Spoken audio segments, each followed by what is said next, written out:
racist and a piece of trash, and he joins us live from his home in Essex this morning. George, if you had just stopped before making mention of the Israel flag, it would have been all right. Why did you have to put that in? It's like being lectured by the hunchback of Notre Dame. What, me asking you that question? No, Lord Sugar sitting there in his expansive drawing room. This man who tweeted the most outrageous, racist trash at the time of the World Cup about the Senegal football team. To answer your question directly, I call out the Israel flag every time I see it. Whether Tommy Robinson and the EDL are carrying it, or the loyalists in East Belfast, or the football fans at Rangers or at Tottenham Hotspur. Why do you call out the Israel flag? Because it is an Israel flag.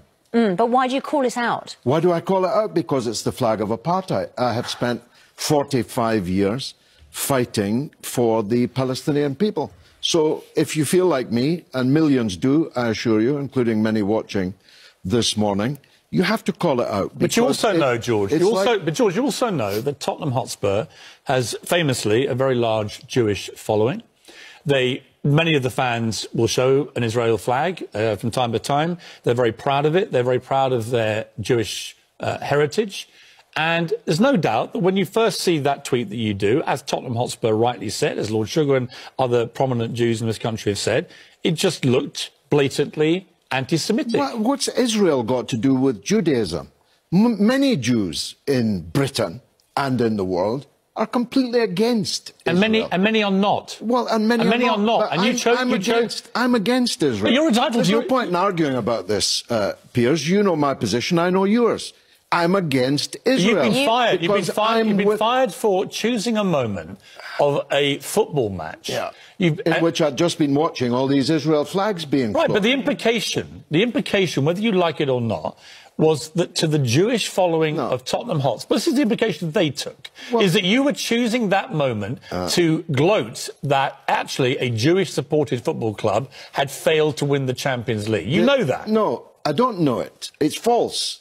This is not Alice in Wonderland where you get to choose what words mean whenever you like. The words are the words. You've been fired for those words. Well, look, I haven't been paid for more than 2 months, and my producer got sacked on Friday night before the show, so there's much more to this than you know, but you will know all of it. Ever since Ofcom found against my show some months ago on the Skripal affair and on the Jeremy Corbyn affair, 2 counts, the show's been in special measures. But I don't want to dwell on talk radio because I've already moved on. But many people see the delegitimization of the Israeli state as anti-Semitic. Well, that your issue is it's a trick with Jewish people. It's a trick that they play, and they always play it. Who said that to me? Shulamit Aloni, a cabinet minister in an Israeli government, over dinner in her house in Tel Aviv. You can have an issue with the Israeli government or the Israeli leader, but why an issue with the Israeli... It's a trick they Israel play. As a country. They brand anyone who supports the Palestinians as an anti-Semite. She told me, it's a trick we play. Now, they've done it to Jeremy Corbyn, they've done it to Bernie Sanders, to Chris Williamson, a list as long as you're... Let me again... But it doesn't wash much anymore. George, here's what doesn't wash either. And listen, I've known you a long time. I like you personally. I respect you in many ways, right? On this, as an Arsenal fan, I've got no truck with Tottenham fans whatsoever, except this. Arsenal has a large Jewish following too, right? We're 2 North London teams set in areas with lots of Jewish people living them, right? I was offended on behalf of Tottenham fans. I was, because... Actually, there was no need for you to make a political point about Israel in a hashtag about a football match. No, because it looked like you were delighted. Well, why were they waving? You weren't delighted that Tottenham had lost because they played badly or you're an Arsenal fan. You were delighted they lost because of their connections to Jewish people and to Israel. Well, this is Alice in Wonderland. It's not Alice in Wonderland. You're inferring things that aren't there in black and white. I'm inferring things that actually are there in black and white, George. You know, they're not. The words in black and white. You literally put it in black and white. Black and white Israel flags. That's nothing to do with Jewish people. Why did you need to make that point? Because I had been watching those Israel flags being waved all evening. You were watching hundreds of millions. So here's my point to you, George. You were watching Jewish fans... They weren't... How do you know they were Jewish? Tommy Robinson isn't Jewish when he walks down the road. You think the people that were waving Jewish... They almost certainly weren't Jewish. Right, and so you know that very well, too. Right, so they almost certainly weren't Jewish. But you don't know who they were. It's a political flag. You don't know who they were. I just know what the flag is. Right, I would argue it is highly... apartheid. Right, I would argue it is highly likely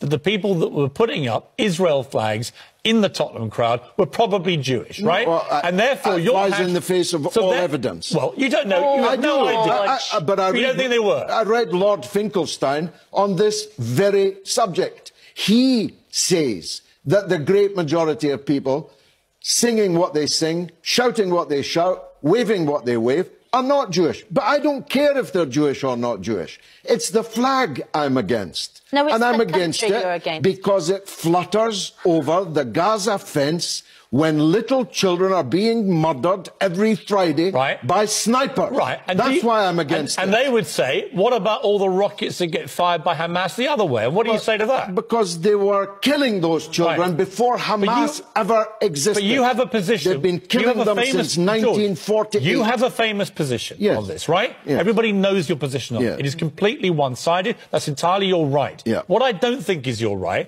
is to put a hashtag like that on a night that Tottenham lose a game, which, if you're a Jewish fan of Tottenham, you take as a personal insult in an anti-Semitic manner. Take a look at my Twitter line, and you'll see a significant number of Jewish people absolutely supporting it. And I've seen a significant number of Jewish people enraged and furious. Most Jewish and what people, they see at a time in this country, George, at a time in this country... Anti-Semitic attacks on the rise, George Galloway. Don't talk to me about attacks, I'll show you my scars. Right. Don't talk to me about attacks. Muslims are attacked in Britain. 10, 20 times more than Jewish people are. That doesn't mean that anti-Semitic But you don't attacks talk about it. You don't want to talk about it. Don't talk to me